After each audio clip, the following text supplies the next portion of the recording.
This side is finished. The finishing has a sort of holographic effect, which I like, but the finish isn't perfect. There's a line around here where the dowel was worn, and the circles it made changed a bit after that. Also, the texture isn't that clearly visible. You can still see the scratch mark from the polishing.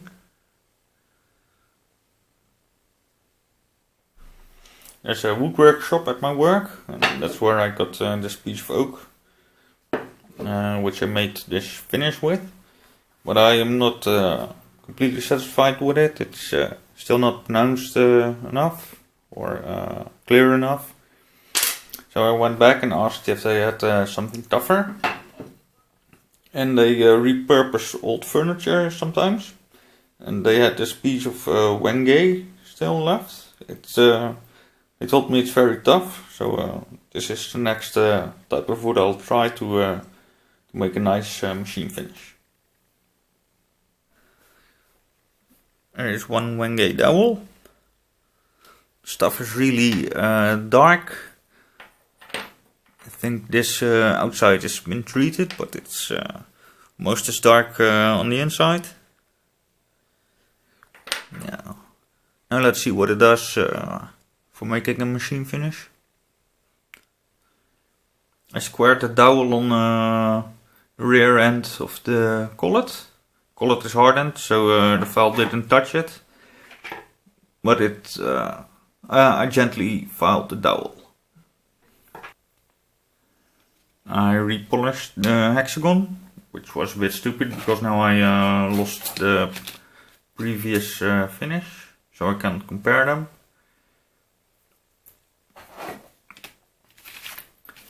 But I've also put a slight chamfer on all the edges.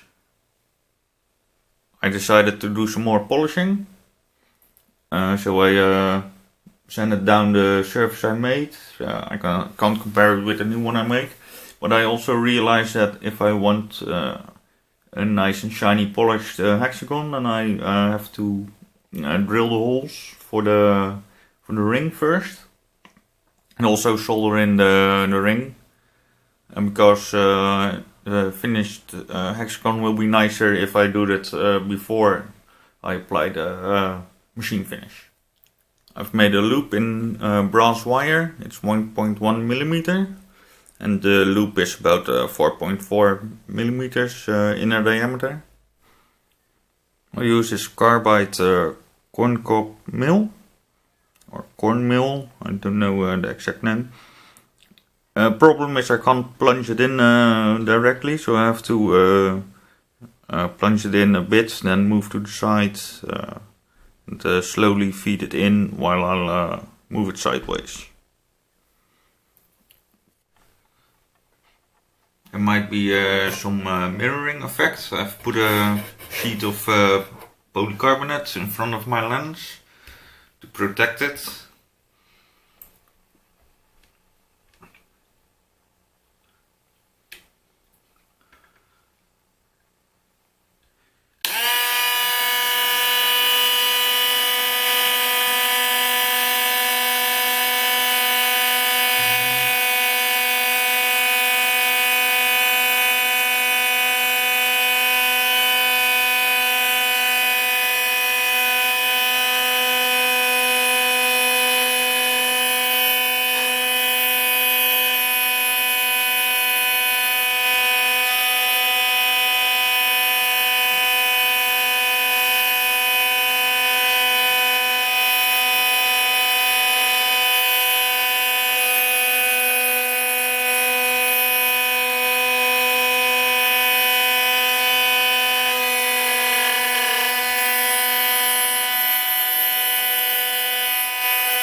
feeding it 0.15 millimeters every time, 0.15 down, and 7.7 millimeters side to side. The mill is 1.5 millimeters.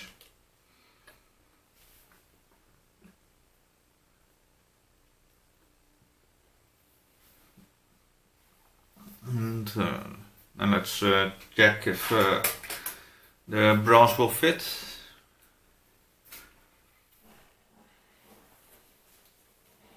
I'll bend a new loop. I got the other one off a bit too short.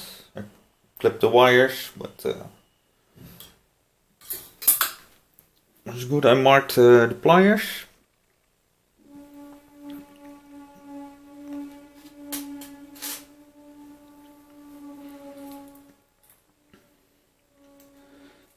These are not type of pliers which are made for this purpose, but they do the job.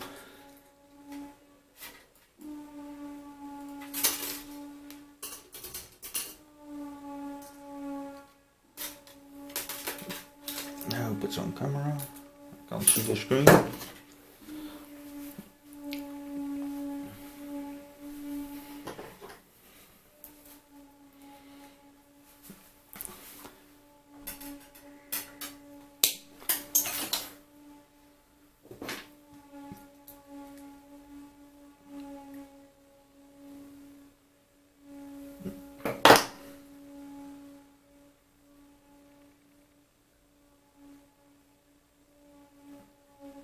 The noise you're hearing are my neighbors.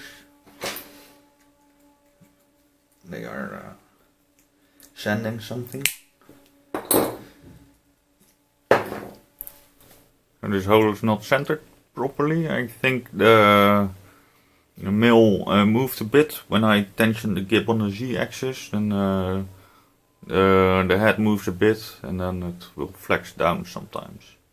I think that happened. This hole is about 5 millimeters deep. And here's the new loop I made. I clipped the other one too short. Now we'll pre-tin this, so it won't get tin all over this part.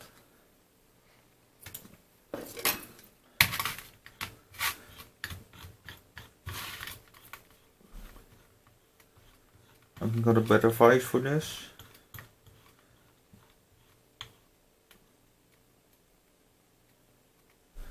I hope I can clamp this. By the way, this is a piece of wood covered with aluminum sheet.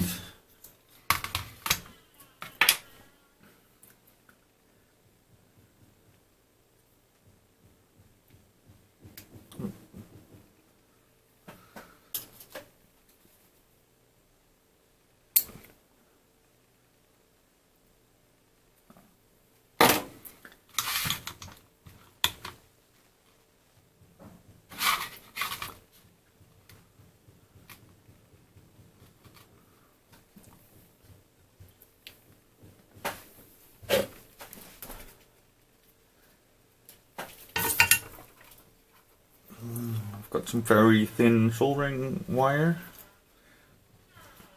It's 0.5 millimeter. I use it for surface mount components.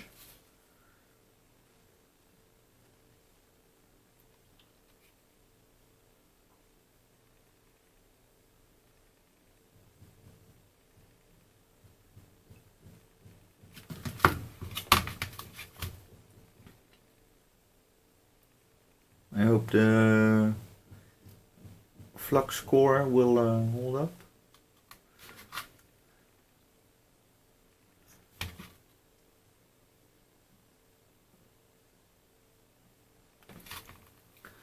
Maybe a bit more heat.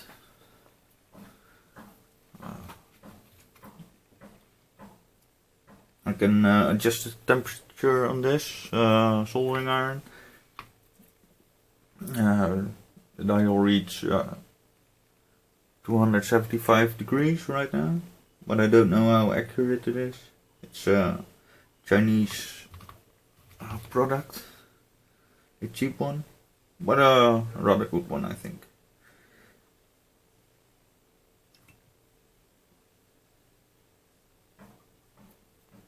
It served me well past years.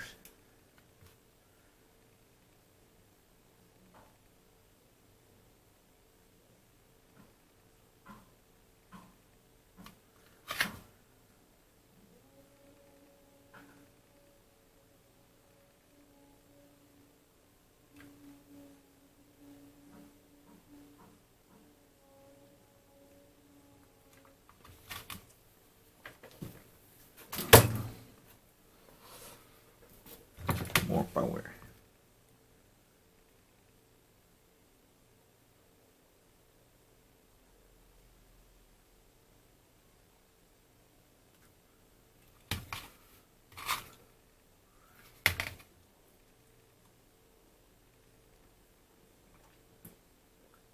Want the tin to flow through a gap to the other side.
I was hoping this would go a bit better, but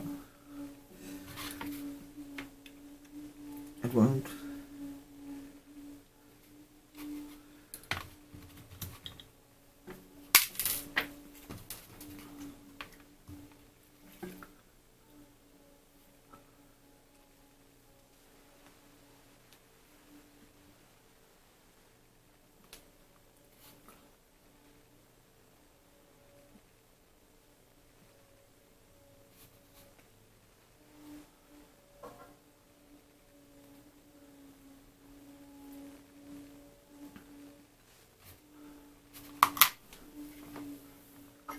It's a bit of a mess at the moment. Something else came up last few days, which I was doing here.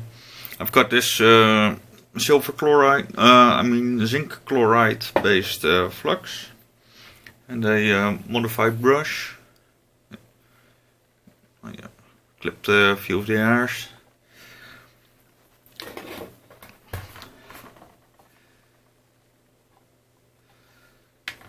I hope it sticks.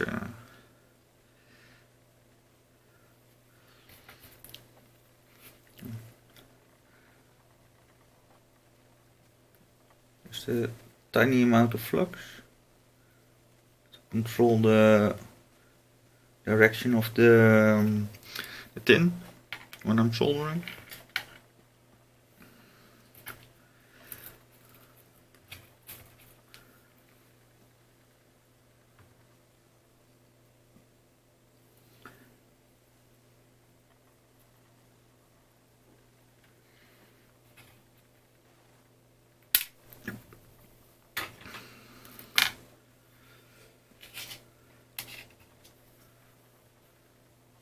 I rather don't do this with my soldering iron, with this flux. But I've already ordered new soldering tips. So I'll take this one off when they arrive and reserve it for the flux-based soldering.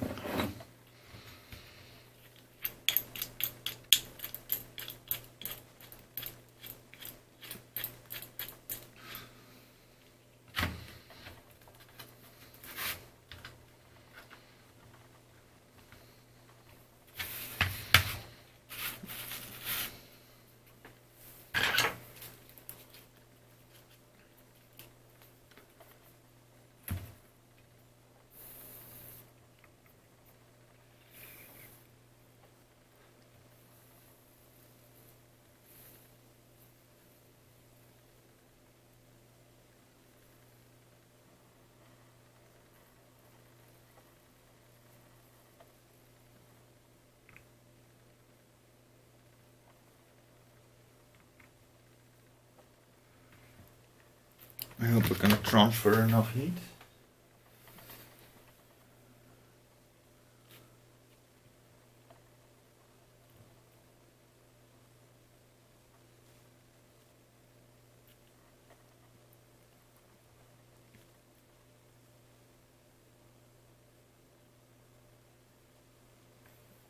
It's difficult to see, I think.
I'm not getting enough heat into the hexagon part, so I'll use my torch.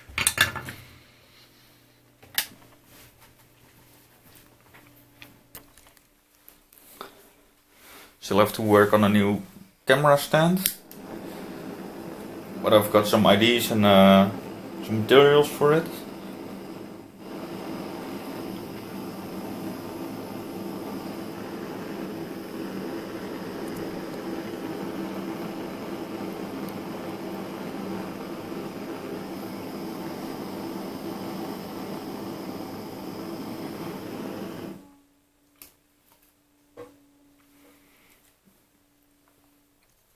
I forgot my tin.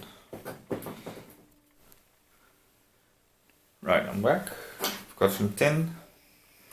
You might see some small flames or smoke.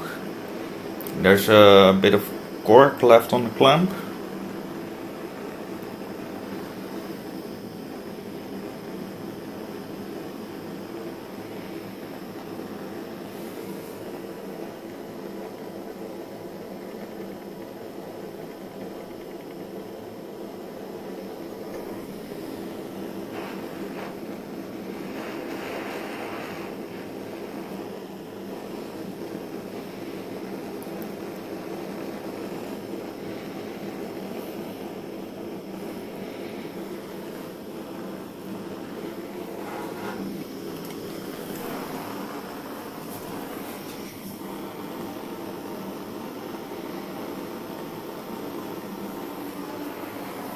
That's it. I'm letting it cool. I'll clean it under the tap and polish it with a Dremel tool. This is the side I haven't polished yet. And this is the side I already did. It's mirror-like. Instead of this one is only sanded on 320 wet sanding paper with oil. And I did this one with the Dremel tool.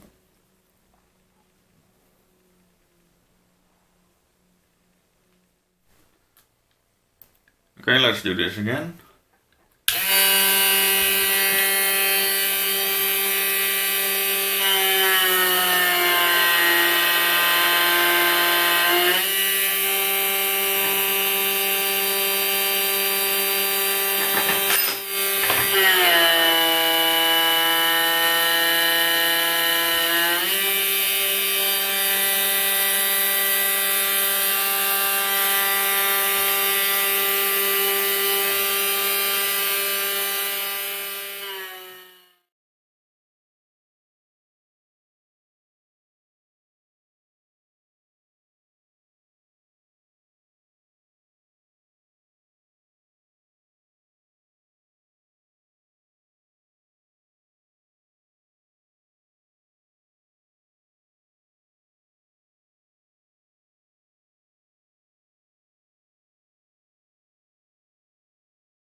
There's some brown stuff left from the dowel, I think.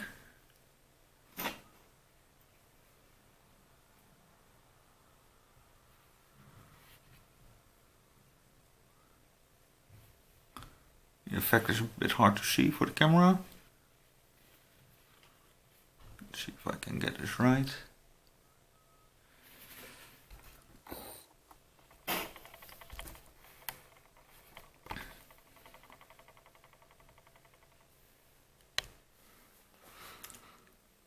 I did some more testing without good results, so I decided to do some googling and try to find some tips online. And I found out that what I was calling a machine finish is called engine turned finish, or burnishing or jeweling, and it usually involves abrasives. So I did a test with the Dremel kind of polishing paste in oil. It turned out the marks were a bit too deep. So I did another test with this copper polish. And the result looks quite good. So I'll think I'll use this and see what happens. So I've made an oak dowel. I've put it in a collet. Covered the table of the machine with aluminum foil and post-it papers. Because that's what I had lying around. I just put a bit of this copper polish on. Stuff really smells bad. I'm using the low setting on my machine, which is 5000 RPM. The dowel is 3mm.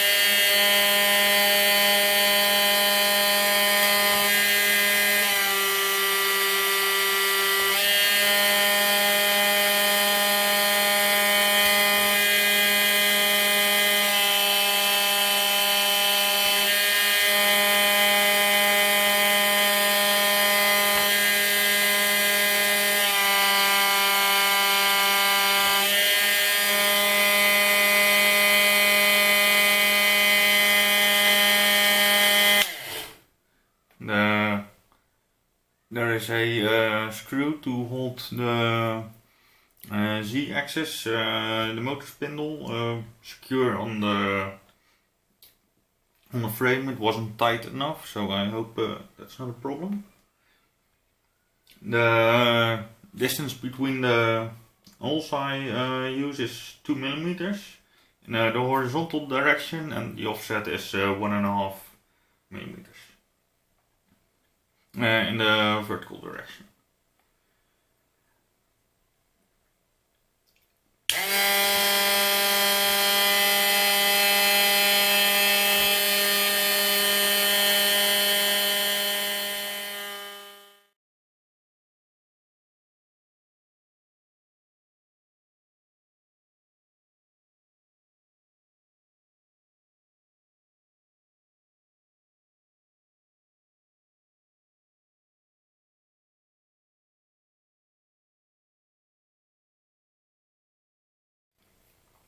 Right, that's it.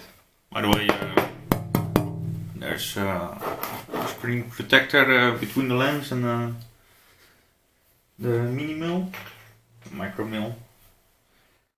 I was about to say that I'll rinse this and do the other side just before my camera cut out.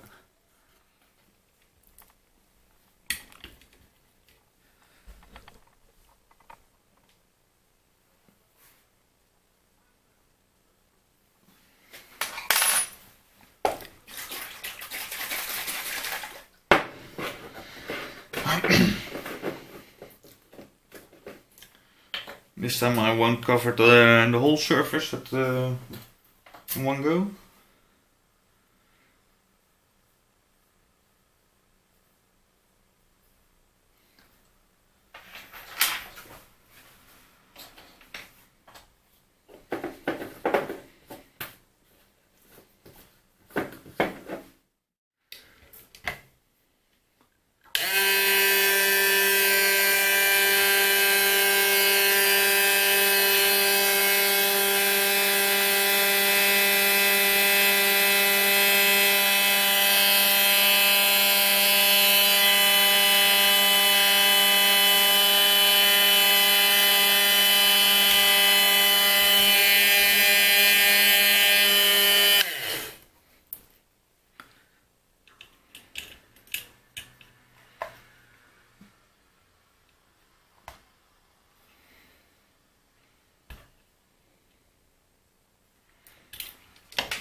The dowel is not making contact anymore.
Right, that's it.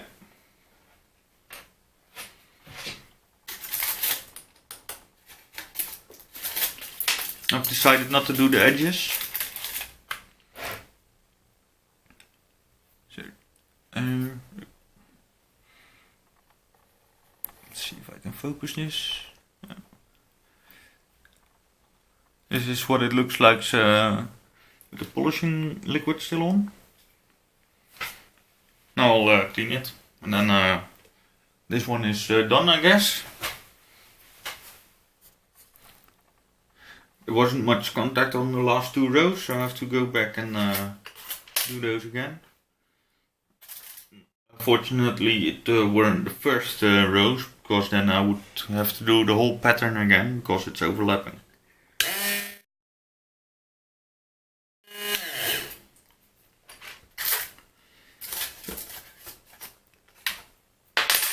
Okay, I'm gonna clean this again.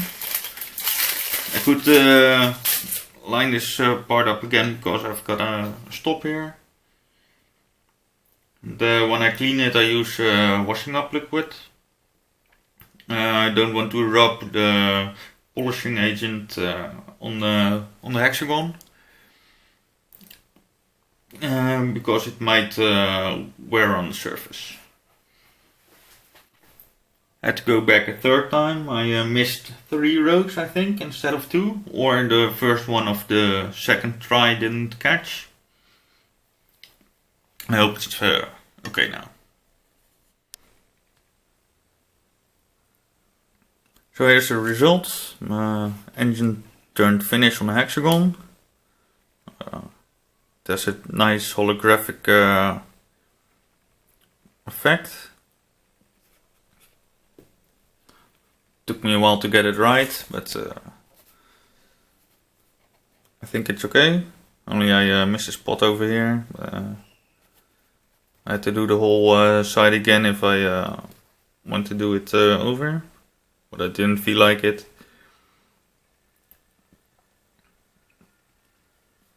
Oh, this is the polish I used. I think I'll be revisiting this engine turned finish, but I've already got some ideas for the next one. I'll be milling the hexagon, so it will be a later one.